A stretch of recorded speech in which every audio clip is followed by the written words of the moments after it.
तहारत नमाज के लिए शर्त है और तहारत में नमाजी के कपड़ों का, उसके बदन का और जिस जगह पर नमाज पढ़ रहा है उसका नजासत हकीकिया से पाक होना ज़रूरी होता है। नजासत हकीकिया वो होती है कि जिसको आप अपने हवास से महसूस कर सकते हैं, यानी जिसकी जो देख सकते हैं, जिसकी कोई बू वगैरह होती है, जिसको छू सकते हैं, वो नजासत हकीकिया कहलाती है। और इंसान का बदन जो है नजासत हुक्मिया से भी पाक होना चाहिए। नजासत हुक्मिया यानी बेवुज़ूपन और गुस्ल का वाजिब होना। तो अगर वज़ू नहीं है तो वज़ू करेंगे तो ये नजासत ख़त्म हो जाएगी, तहारत हासिल हो जाएगी। और गुस्ल वाजिब है तो गुस्ल कर लेंगे तो ये नजासत हुक्मिया बदन से ख़त्म हो जाएगी और इंसान को तहारत हासिल हो जाएगी।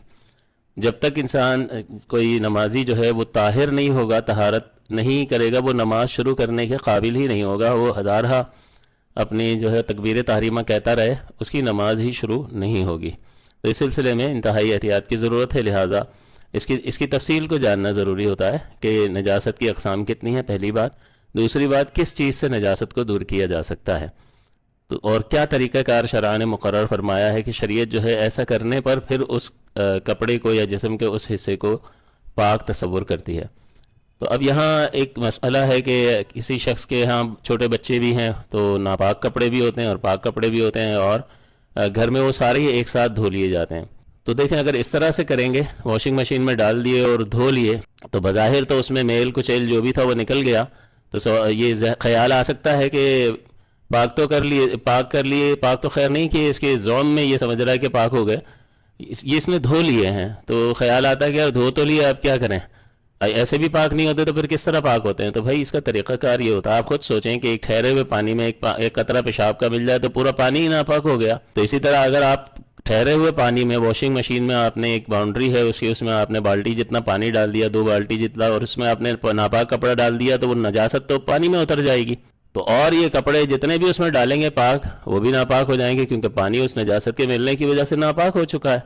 तो वो गोल गोल उसी में घुमाते रहें तो गोल गोल घूमने से तो पाक नहीं हो जाएगा। तो इस तरह से ये दुरुस्त तरीक़ाकार नहीं होता। ये आपने मेल दूर कर लिया, उससे मिट्टी और जो निशानात थे वो हटा लिए, लेकिन इसको शरीयत की इस्तिलाह में पाक नहीं कहा जाएगा। इसका तरीक़ाकार ये होता है कि सबसे पहले नापाक कपड़े जो हैं वो आप उसको अलहदा से पाक करें, और उसका तरीक़ा ये है कि एक बाल्टी लें, उसमें पानी भर लें और वो कपड़े उसमें डाल दें, और पानी जो है बाल्टी भरने दें, और पानी यहाँ तक कि बाल्टी भर जाए और पानी बहना शुरू कर दे, तो ये हो जाता है जारी पानी। तो ये जारी पानी जब हो जाएगा तो ये अब कपड़े जो है इससे निजासत निकल कर बह गई, यानी आप जब बाल्टी भरेंगे तो वो कपड़ा फूल कर हो सकता है बाहर आ जाए, तो उस पर हाथ रखकर उसको दबा देंगे ताकि पूरे कपड़े पानी में डूब जाएं, और इस तरह से पानी बहाएंगे तो वो कपड़ा पाक हो जाएगा। और फिर आप उसको, कपड़ा पाक हो गया, उसके बाद आप इसको वॉशिंग मशीन में दूसरे कपड़ों के साथ धो लें तो कोई मसला नहीं होगा। सवाल ये पैदा होता है कि ये बाल्टी का पानी नापाक हुआ या नहीं हुआ, तो वो नहीं हुआ इसलिए कि वो जारी पानी इसको कहा जाता है, और जारी पानी एक तरफ से आ रहा है और दूसरी तरफ से निकल रहा है। तो ऐसा जारी पानी जो है उस वक्त तक नापाक नहीं होता अज़रू शरा, कि जब तक उसमें नजासत का कोई असर मौजूद ना हो। नजासत का असर यानी उसका रंग बदल जाए, उसमें कोई बू आना शुरू हो जाए, तो जब ये असरात नहीं होंगे तो सिर्फ नजासत के मिलने की वजह से वो नापाक नहीं होता। और वॉशिंग मशीन का पानी इसलिए नापाक हो रहा है कि वो एक जगह रुका हुआ पानी है और उसी में आप डालकर घुमा रहे हैं, तो एक तरफ से पानी का आना और दूसरी तरफ से उसका निकलना जो है ये नहीं पाया जा रहा, लिहाजा जारी पानी नहीं है। इसी तरह से एक नहर है, एक नाली है, एक तरफ से पानी आ रहा है, दूसरी तरफ से निकल रहा है, आपने उसमें नापाक कपड़ा डाला और ऐसे धोते रहे तो पानी एक आ रहा है और दूसरी तरफ से वो उस नजासत को बहा कर ले जा रहा है। वो वहाँ पर मौजूद पानी भी पाक हो जाएगा क्योंकि वो पानी आगे बढ़ रहा है, और उसमें कपड़े में मौजूद नजासत को वो लेकर जा रहा है, तो कपड़ा भी पाक हो रहा है। या फिर आप नलके में उस कपड़े को पाक कर लें, 1-2 बच्चे के कपड़े हैं, छोटे छोटे होते हैं, तो उसको आपने नलका खोलें और उसमें आप पाक कर लें, अब ये जारी पानी कहलाता है। तो उसमें जब आप पाक करेंगे तो बस आपके दिल को इत्मीनान हो जाए कि इतना पानी बहा दिया है कि अब तो वो ये पानी नजासत को बहा कर ले गया होगा, तो ये पाक तस्वुर होगा। और फिर आप उसको दूसरे कपड़ों के साथ मिलाकर धोएंगे तो इसमें कोई मसला नहीं है। और अगर ऐसा नहीं करेंगे, उस नापाक कपड़े को पहले इन तरीक़ों से पाक नहीं किया और धो लिए, तो सब नापाक हो जाएंगे। तो इसमें तरीक़ाकार यही है कि जारी पानी में उस कपड़े को पहले धो लें और पाक कर लें। या ठहरा हुआ पानी है तो ठहरे हुए पानी में, यानी जारी पानी एक तो नहर का पानी, अब नहर कहाँ से लाएं, नलके का पानी जारी पानी मुतसव्वर होगा और उसमें पाक कर लें। जैसा कि बताया ठहरा हुआ पानी है, बाल्टी सिस्टम का भी आपको बता दिया, ये भी एक जारी तरीके से धोने का, जारी पानी को जारी करके धोने का एक तरीक़ाकार है। تو اس طریقے سے جب آپ کپڑے کو پاک کر لیں گے، اور ضروری بھی ہے، پھر آپ دوسرے کپڑوں کے ساتھ اس کو ملا کر دھوئیں گے تو اس میں کوئی مسئلہ نہیں ہوگا۔ تو ذرا جب کوئی عالم بیان کر رہا ہوتا ہے، کوئی مسائل سکھانے والا مسائل سکھا رہا ہوتا ہے، تو کوئی ایسی چیز سکھاتا ہے تو بہت فوراً اعتراض ذہن میں پیدا ہو جاتا ہے کہ یار دھو تو لیے، اب بھی پاک نہیں ہوئے تو پھر کیسے پاک ہوتے ہیں؟ تو بھائی جب ہم ذکر کر رہے ہیں تو اس کا مطلب یہ ہے کہ آپ کو معلوم کرنا چاہیے کہ اس کا طریقہ کار شریعت نے کیا متعین کیا ہے۔ تو جاری پانی میں دھو رہے ہیں تو اتنا پانی بہائیں کہ غالب گمان ہو جائے کہ وہ یہ پانی اس نجاست کو جو اس کپڑے میں لگی ہے بہا کر لے گیا ہوگا۔ اور دوسرا جو ہے، اگر ٹھہرے ہوئے پانی میں دھو رہے ہیں جس کی دھار بار بار منقطع ہو جاتی ہے تو پھر اس میں ہر بار دھونا اور 3 بار نچوڑنا ضروری ہوتا ہے، تب وہ کپڑا پاک ہوتا ہے۔ اب اس میں جو جاری پانی میں ہم کہتے ہیں کہ آپ نے کپڑا دھو لیا اور اتنا پانی بہا دیا کہ ذن غالب ہوا، تو یہ 2 طرح کی نجاستیں ہوتی ہیں۔ ایک تو وہ کہ گاڑی ہو کر سوکھ کر اپنا جسم بنا لیتی ہے، تو وہ تو آپ یقین سے کہہ سکتے ہیں کہ بھئی ابھی موجود تھی اور اب میں نے نلکے میں اس کو دھویا ہے تو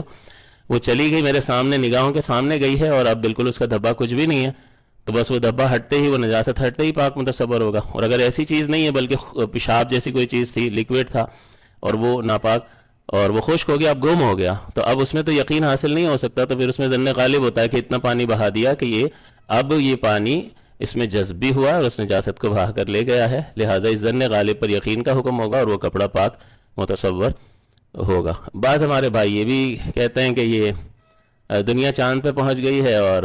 مولانا جو ہے ابھی تک یہی رکے میں کپڑا پاک اور ناپاک کرنے کی بات کر رہے ہیں۔